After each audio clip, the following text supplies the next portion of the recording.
What's up, guys? We're back with another episode of Crash Course, episode 3 to be exact. And as y'all can see, we have a special guest here. Would you like to introduce yourself? RJ Mickens, safety from Dallas, Texas, junior management major. RJ Mickens, the man, the myth, the legend. Yes, sir. Yes, sir. All right. So, like last week or our last episode, how we explained, we'll start off, some random questions. My man Barrett got some random questions for us, me, RJ, and himself to answer. So, you can say the first one. Yeah. So the first question today is: if you were stuck on a deserted island, you have to choose one person on the team to, be there with you. So who would y'all pick? Oh, if I had to pick one person, it would probably be my roommate, Tyler Venables. And the reason behind that is, I might be a little biased, but this dude knows how to do everything survival. I mean, you can ask anyone on the team, he knows how to hunt, he knows how to camp, he hikes, does all that stuff. So he's a very adventurous person, definitely somebody I would want to be with me. I'm gonna have to go with. I'll probably go with another linebacker on the team, Joey Edis. He's another guy. He hikes. He goes up on hikes with Tyler Venables, and he knows a lot of stuff. He's smart. Got a 4.0, so I feel like he'll know a lot of survival stuff that I won't know, and he'll be able to carry me in that survival aspect on that island. Yeah, for me, I'm with RJ. I'm choosing Tyler Venables. Tyler is the most creative person that I've ever met. Like, if y'all go to Tyler's Instagram, that'll tell you everything that you need to see about him. Like, the kid is hilarious, first of all. So the entertainment part, I'm good, because he'll just make me laugh the whole time. But he's so creative. He knows how to. He's really smart too. So I know that he'll find a way to build us a little raft or something just to get us off the island. So, but yeah, the next question is a defining moment in your life. This is from the day you were born to, it could have been yesterday. So a defining moment. I'll start. So I would have to say the most defining moment for me would be my freshman year, making varsity, and then getting my first offer was just life-changing. It really just motivated me that much more to just, commit to what I was already had going and, keep the faith and just a great start to my career and, really gave me a lot of confidence going forward. So that definitely molded me into who I am. For me, was probably on the football field as far as defining my mindset.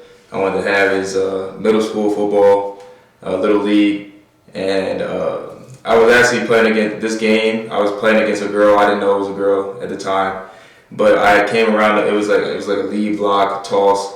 They had me at fullback. I came around. She came up. I didn't know it was a girl, but I blew her up pretty bad. She got up. She was good. She was real tough. She was a pretty good player. But that kind of just, I feel like, set the mindset that I want to have when I'm on that football field. Just who's ever in front of me, have that killer mentality and just try to just hit anybody that gets in the way. But just have that. I feel like that defines my mindset whenever I'm on that football field. That's crazy.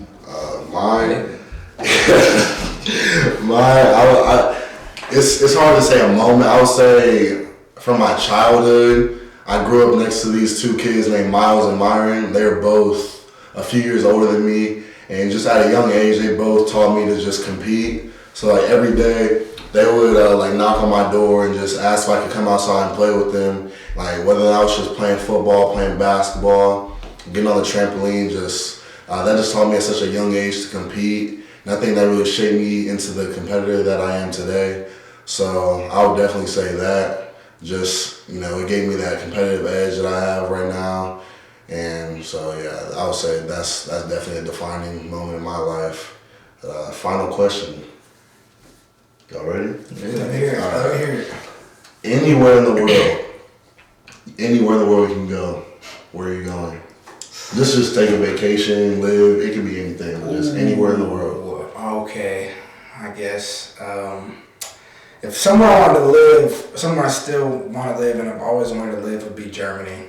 I just think that's just a really cool country, and I don't know. I like the country. I'm very intrigued with it. I really want to go visit there. The food looks good, the bratwurst, all the pretzels and stuff. It looks like a good time. It looks very fun. And somewhere I want to visit, I still want to visit, is Switzerland, the Swiss Alps and skiing and stuff. That just seems really cool to me. I never skied before, so I kind of want to see what that's like, and that's like a really pretty place to do that. So. I've never heard of those two. For me, I'd probably say Dubai. I remember when I was younger, I like watched somebody, like a vlog, like somebody did, some YouTuber I was watching. But he went to Dubai and basically like just vlogged the trip, and it just looked very luxurious and just kind of like a place that you go to like just to have a good time, like the activity that they had. I think that he rode like 4-wheelers on like sand dunes and stuff like that. That looked pretty fun. So I feel like that'd be a good place to go. Just get away, maybe even live. Now I'm pretty sure it's very expensive. What he was doing, it looked pretty expensive. But hopefully someday I'll be blessed with the opportunity to either visit there or maybe even live there. Living in Dubai is insane. I don't know about living because I don't like spending that much money, but shoot. Nah, for mine, I really don't know as far as living goes, but like a vacation, I'm choosing the Maldives. I hope I said that right, but it's like those little huts you see, and like those little private huts, and like they're on the water. So I've always been a fan of that. So I'll say the Maldives again. I hope I'm saying that right. I might not, but yeah. The only thing I'd be worried about with that is like storms. It would be on the water, being right in the water. Tsunami or something. That'd be crazy. Wow. I'm gonna go with some questions for RJ. Since you're our guest. You had a pretty good season coming last year. Got ranked high as like some of the top returning safeties. And I just want to say, what's like your biggest play from last season that you remembered and feel like was like a highlight of yours? Oh, I would love to say my biggest play from last season. It's definitely between Syracuse and South Carolina, those interceptions.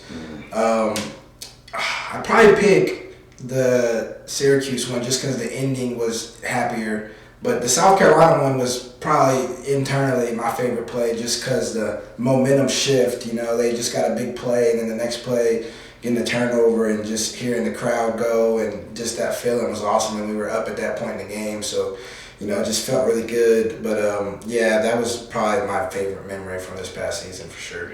I remember the Syracuse plays. I didn't play that game, so I was hurt, but I was just nervous, and then I saw RJ on the last play. He caught the pick, and he ran across the whole field to the other end zone, took his helmet off. It was a great moment. Like it was a good. I was feeling in for you, man. Should have been you. Yeah, that was crazy. What was the play call right there? What were we running? We were running like a Tampa. Oh yeah. And I was playing the hook curl, and T-Bone was in. Yeah. Yeah. Oh yeah, because I was running back. I remember I was running back, just running down the middle of the field, hoping that have time not to get beat deep on that last play. I saw you pick that up. We actually had 4 safeties in. Now I think about it, we had 4 safeties in on that play. Oh yeah. That was crazy. I was terrified. I wasn't playing how that feeling. You have to watch from the sideline, but y'all pulled it out. So shoot, that was a good game. That quarterback was scrambling all game, bro. But we turned it up on defense. Like that second half of the ball. Oh yeah, definitely. Another question for you. I just wanted to ask when you think of yourself as like a player, what type of safety do you think you are? You think you coverage, blitz, like a hard hitter? How would you define yourself? I'd like to be a little bit of everything. I'd say more of a finesse safety. Just from the fact that I came from playing receiver and came from playing corner, I didn't necessarily transition from linebacker to safety. But I still being able to be physical and make tackles, but not a blowing up person. That's a part of my game I really want to improve on this year coming up. Is just becoming more of a violent, head hunting safety type of deal. But I feel like playing receiver my whole life has really helped like my ball skills and stuff. So I would like to see myself as more of like a coverage safety. If that would be the word for it. But I'm also playing like our nickel kind of too. So having to get bigger and stuff for that and become more physical. So that's been a good transition. You think you like playing that box? I know we mess with you a lot. You like playing in the box? Hey, the box is different for sure. It's different in the box, but it's definitely fun.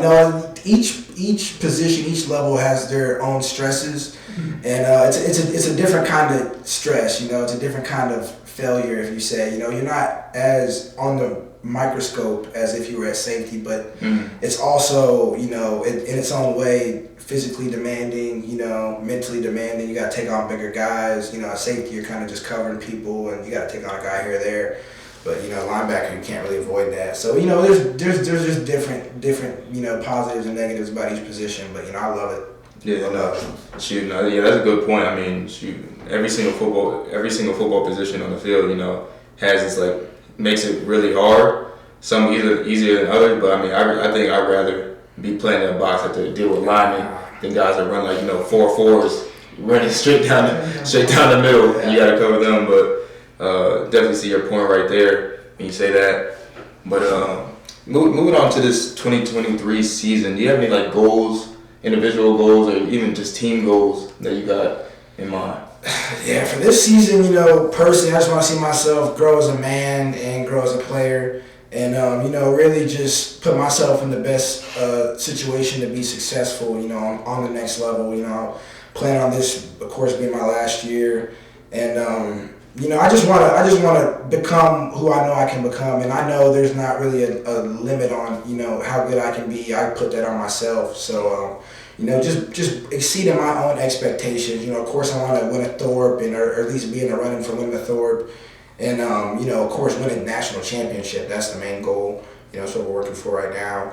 And, just putting it all together, seeing our team come together, fight through adversity, win those hard games, and, just be that team at the end that's, wow, 2018 Clemson, everyone was like, wow, they did something incredible. I just want to see us do something special like that. So I think we got the pieces to do it, and it's definitely something that I want to do. Yeah, same here. I'm really excited for this season coming up. Hopefully, definitely have that wow factor, something that, just shock the world type thing. Because, I mean, everybody, even right now, count us out as a team. But I feel like we definitely are in that race, and it should be talked about and have the pieces to be able to do that and do something special. But obviously it's going to take a lot of work, but I think we have the guys and the coaching in place to be able to get that accomplished. But I feel like that closed out episode 3 of Crash Course. Hold on. I got one question for both of you guys. All right, on a funny note, all right, who on the team would you not let date your sister? Nobody. Nobody on the team, not one person. I love both y'all to death. But not even me. No, not even you. Not even me. Definitely not me. Okay, so not date or would have let him date? You would not let them date your sister. No, he cannot date my sister. All 135 football players. Who is the guy? On Clemson University. No, we got some good guys. We definitely got some good guys. From what I know, I feel like I let somebody like Cade Klubnik date my sister. Because I now. Yeah. From what I know about him, he's a man of God. He's a leader. He's a good guy. So from what I know about him, I feel like that'd be like that. Somebody with that personality would be able to date my sister. That'd be cool. Yeah. I love everybody on the team. Don't get me wrong. I love my guys, but my sister. No, I want my sister to be, with the. A Clemson man is a great man. Let me say that. But just I'm loyal. I've been 2-year relationship. I'm loyal. I could. If I had to choose one though, Cade's at the top of that list. Who's at the bottom? Who's the worst? The worst? RJ Mickens is at the bottom. RJ Mickens is at the bottom. The last person at the top. The last person that you would let date your sister. The last person. I've heard some bad things about Trey Williams. Williams. I've heard some bad things about him. Really? He's not dating your sister. Hey, for me it'd be Andrew Makuba. I would never let Andrew Makuba date my sister. You guys heard it here. Dang, that's crazy. Your fellow safety. That's kind of crazy. Mm-hmm. All right, but that will end it for today. Thank you guys for tuning in. Thank you to Dear Old Clemson and Clemson Insider for allowing us to do this show. Shout out to them, and go Tigers. Go Tigers. Go Tigers.